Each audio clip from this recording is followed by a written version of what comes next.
The fight to save lost souls might be an honorable one, but as dramatized in the new film, The Miseducation of Cameron Post, the motives behind such attempts can be laced with bigotry, self-hatred, and a tin ear to the most human of traits, empathy.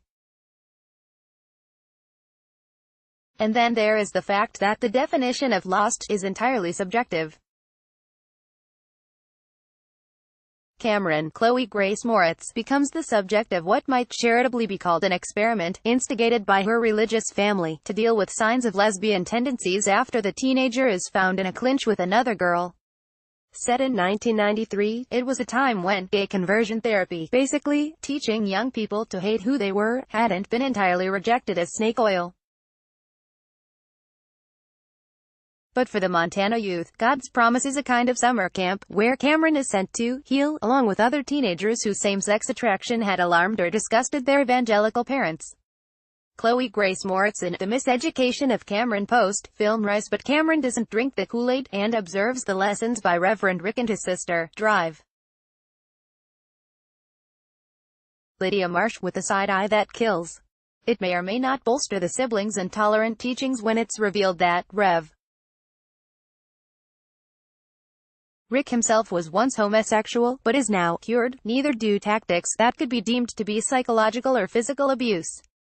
Cameron forms a trio, a welcoming family, with fellow camp attendees Jane, Sasha Lane, and Adam, Forrest Goodluck, who are similarly cast adrift by their families because of fears of same-sex attraction, and it is their rebelliousness rather than their sexuality that becomes a target for the camp's leaders.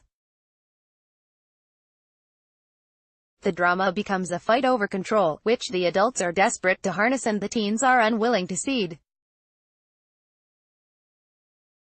Directed by Desiree Akhavan, whose previous film was the 2014 Appropriate Behavior, about a Brooklynite exploring both her Persian roots and bisexual identity, The Miseducation of Cameron Post is a clear-eyed coming-of-age story in which young people learn to accept their intrinsic value in spite of the dogma of authority figures.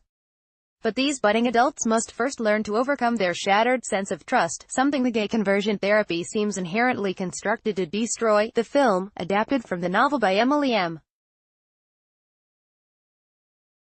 Danforth, was a Grand Jury Prize winner at the Sundance Film Festival, and features a deft performance by Moritz, who faces her character's turmoil of emotions, anger, fear, depression, with a cynicism that almost becomes a self-defeating armor, at first preventing her from truly opening up to her compatriots who are in the same boat.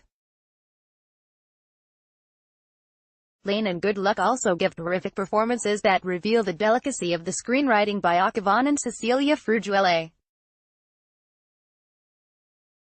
Paving the road to hell, Jennifer L. Zero Dark 30, is chilling in her certainty as Dr. Marsh, while John Gallagher Jr., 10 Cloverfield Lane, makes Rev.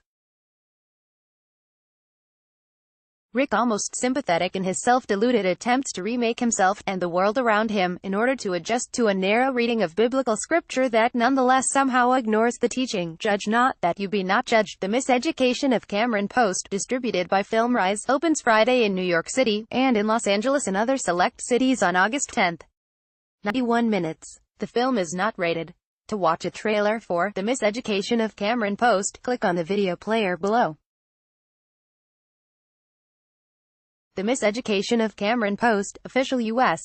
trailer by Film Rise, releasing on YouTube.